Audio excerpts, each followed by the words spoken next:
ପୃଥିବୀର ଏହି ଯୁଦ୍ଧ ଘନଘଟା ସମୟରେ ଠାକୁରଙ୍କ ବାଣୀ କହି ସେ ବିଷୟରେ ବୁଝାଇବାକୁ ଯାଉଛି। ଠାକୁରଙ୍କ ବାଣୀ ହେଲା, ପ୍ରତିଲୋମে কুবের জনম রাষ্ট্র দেশের জাতির জম। এপরি ପ୍ରତିଲୋମ ବିବାହ ଇନ୍ଦିରା ଗାନ୍ଧୀ ଏବଂ ଫିରୋଜ ଗାନ୍ଧୀ ମଧ୍ୟରେ ହୋଇଥିଲା। ଇନ୍ଦିରା ଗାନ୍ଧୀ ଥିଲେ ବ୍ରାହ୍ମଣ, ଫିରୋଜ ଗାନ୍ଧୀ ଥିଲେ ମୁସଲମାନ। ତାଙ୍କର ପରିବାରକୁ ଆପଣମାନେ ଲକ୍ଷ୍ୟ କରନ୍ତୁ। ପ୍ରତିଲୋମ ସନ୍ତାନମାନଙ୍କ ଦ୍ୱାରା ସଂସାରରେ ସମସ୍ତ ପ୍ରକାର ବିଭ୍ରାଟ ହୋଇଥାଏ। ପୃଥିବୀର ଯେଉଁମାନେ ବର୍ତ୍ତମାନ ଜନନେତା ବା ରାଜନେତା, ସେମାନେ ପୃଥିବୀକି ଯୁଦ୍ଧ ମୁହଁକୁ ଟାଣି ନେଉଛନ୍ତି।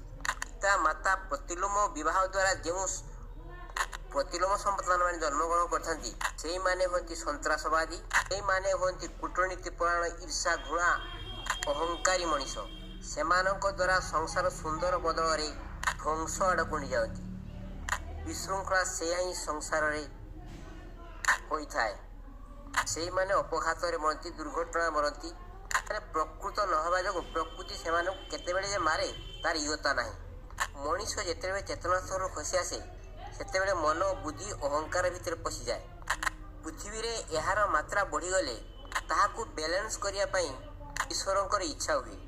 କୌଣସି ଯୁଦ୍ଧ ଦ୍ୱାରା ହେଉ ବା ସୁନାମି ଦ୍ୱାରା ହେଉ ବା ଭୂମିକମ୍ପ ଦ୍ୱାରା ହେଉ, ସେମାନଙ୍କୁ ନଷ୍ଟ କରି ସାମ୍ୟ ବୈଷମ୍ୟ ଭାବର ସନ୍ତୁଳନ ରକ୍ଷା କରନ୍ତି।